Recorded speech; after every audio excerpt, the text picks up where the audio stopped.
Shalom, sahabat geni yang terkasih dalam Kristus. Saya Frater Aji Prakoso dari Paroki Roh Kudus Katedral Denpasar ingin membawakan renungan pada hari Jumat 30 Juli 2021, Pekan Biasa ke-17.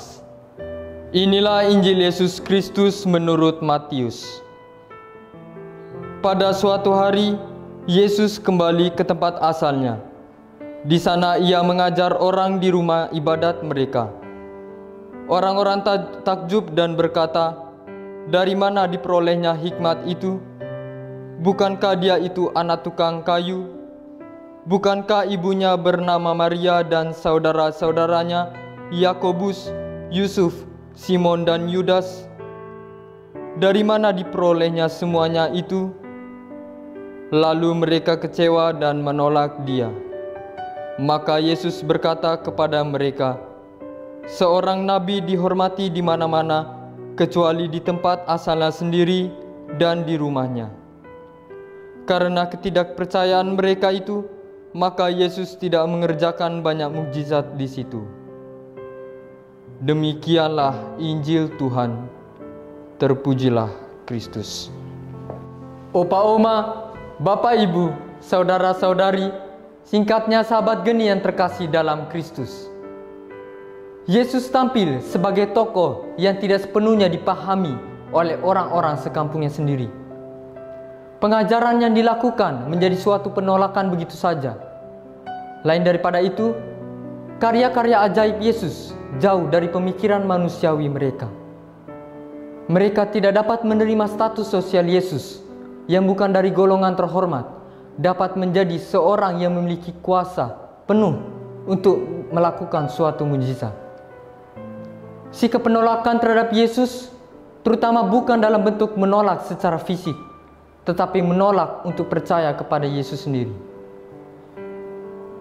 Seorang nabi dihormati di mana-mana, kecuali di tempat asalnya sendiri dan di rumahnya. Demikian pengakuan Yesus.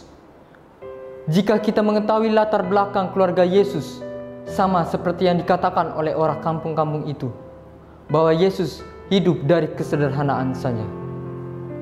Contoh yang dapat kita ketahui bahwa adalah Yusuf, ayahnya adalah seorang tukang kayu, sedangkan Yesus sendiri pun lahir di tempat yang tidak layak.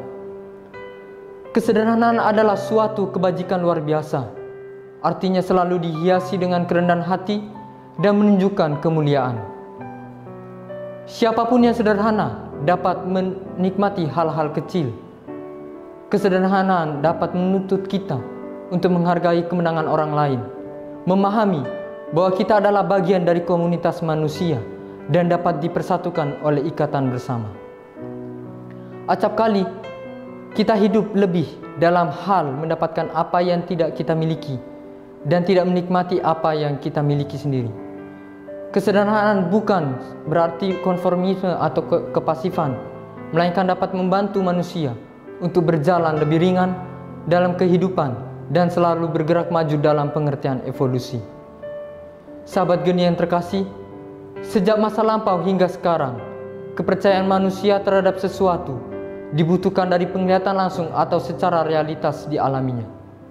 Hal tersebut mengindikasikan peristiwa-peristiwa yang terjadi atau bahkan perbuatan manusia pada umumnya. Belajar dari pengalaman kehidupan orang-orang Nazaret sebelumnya, kita juga tidak jauh berbeda dengan mereka, di mana kebanyakan kita manusia zaman ini lupa akan Tuhan. Hal tersebut tampak dalam diri kita yang mengutamakan kepentingan duniawi.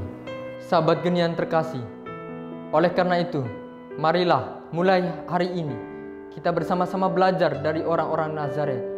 Kita melupakan kebiasaan-kebiasaan buruk kita dan kita lebih mengutamakan kepentingan maupun kebutuhan rohani kita sendiri. Sekian dari saya, Tuhan memberkati. Amin.